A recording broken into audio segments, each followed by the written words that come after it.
Umunsi wa gatanu w'imikino ya UEFA Champions League usize Arsenal de Ghana 0 kipe yonyine rukumbi itaratakaza inota na rimwe mu makipe 56 kuva irushanwa ryatangira. Bivuze ko yatsinze imikino 5 musubirizo amanota 15 kuri 15. Ibi ibikoze bishimangira ubwo yatsindaga ikipe ya Bayern Munich yo mu Budage ibitego 3 kuri 1 mu mukino ukomeye cyane kuruta iyindi. Ibitego byatsinzwe na Julian Timberi, Gabriel Martinelli ndetse na Noni Madueke. Sibyo gusa kuko kuri wa kabiri ikipe ya Chelsea yabanza gutanga ubutumwa bukomeye cyane kuri Arsenal bafatanye umukino w'icyanyero kuri cyumweru saa 12 n'igice n'umukino Chelsea yatsindaga avec Merteil FC Barcelona ibitego 3 ku busa.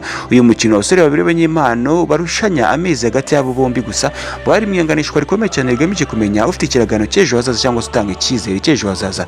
Ndavuga umunya Brazil William Estevao ukinira Chelsea ndetse n'umunya Espagne ukinira FC Barcelona, ndavuga Lamine Yamal. Gusa bisanga uyu mukino amanota menshi nta gushidikanya ko yaje kwirukanwa n'umunya Brazil William Estevao wa Chelsea waje no gutsinda igitego muri uyu mukino. Mwabantu mwe abizira amasenyesho cyane nimugire ku mavi umutoza Arne Slot na Liverpool yakubera ko anytime mushobora kumva ngo Arne Slot has been sacked cyangwa se yamaze kwirukanwa nyuma yo gutsindwa na Man City ibitego 3 ku busa, igatsindwa na Nottingham Forest ibitego 3 ku busa mu cyumweru gishize. Mu ijoro rya ikipe ya PSV Eindhoven mu Holland yasanze Liverpool kuri Anfield Road yanagira ibitego 4 kuri 1 maze bishimangira umukino wa gatatu ikipe ya Liverpool itsindwa yikurikiranya ndetse kandi ikanatsindwa ikiranyo cy'ibitego 3 kuri buri mukino.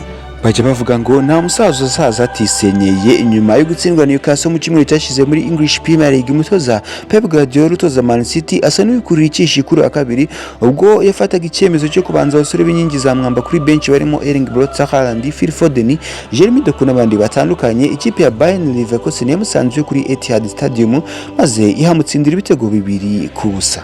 Kylian Mbappé Lotte yongeye kwereka isi y'umupira w'amaguru yuko ahetse Real Madrid ku bitugo bye wenyine nyuma yo kwifasha kwikora mu nzara z'ikipe ya Olympiacos Lopere bigoranye cyane mu gihugu cy'Ubugiriki. Ibitego 4 kuri 3 bayitsinze byose rukumbi byatsinzwe n'uyu musore Kylian Mbappé, harimo ibitego 3 cyangwa se hat-trick yatsinze mu minota 7 yonyine hagati mu minota 22 n'umunota 30 bituma amaze kuzura ari ibitego 23 amaze gufasha Real Madrid muri iyi season yonyine. Umunya Argentine Julian Alvarez utakira Atletico Madrid yifashije gutsinda ikipe ya Inter de Milan ibitego 2 kuri 1 maze biba n'umukino wa mbere ikipe ya Inter de Milan itsinzwe kuva iyi season ya Champions League yatangira.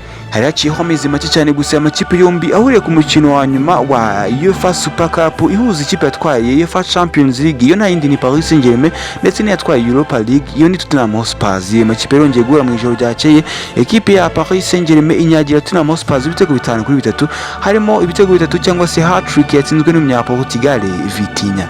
Nyuma yo kuza ibitego magana muri kariyeri ye, umunyagabo Pierre-Emerick Aubameyang watakira Olympique de Marseille yafashije gutsinda ikipe ya Newcastle mu gihugu cy'Ubwongereza ibitego 2 kuri 1 byombi byatsinzwe n'uyu rutayizamu. Bikomeje kugaragara ko ikipe ya Galatasaray ishingiye ku Nigeria Victor Osimhen na uhari ntacyo yakora. Ikipe ya Union Saint-Gilloise yabatsinze igitego 1 ku busa. Ajax Amsterdam yatsinzwe na Benfica ya Mourinho ibitego 2 ku busa, nayo ikipe ya Juventus itsinda Bodo Glimt ibitego 3 kuri 2. Ku rundi ruhande ikipe ya Napoli yatsinze ikipe ya Karabag ibitego 2 ku busa. Ikipe ya Pafos ya myugariro muzee wa kazi David Luiz anganije na AS Monaco 2 kuri 2. Sporting Lisbonne muri Portugal itsinda Club Brugge 3 ku busa. Ikipe ya Atalanta Belgrade nayo itsinda Eintracht Frankfurt ibitego 3 ku busa.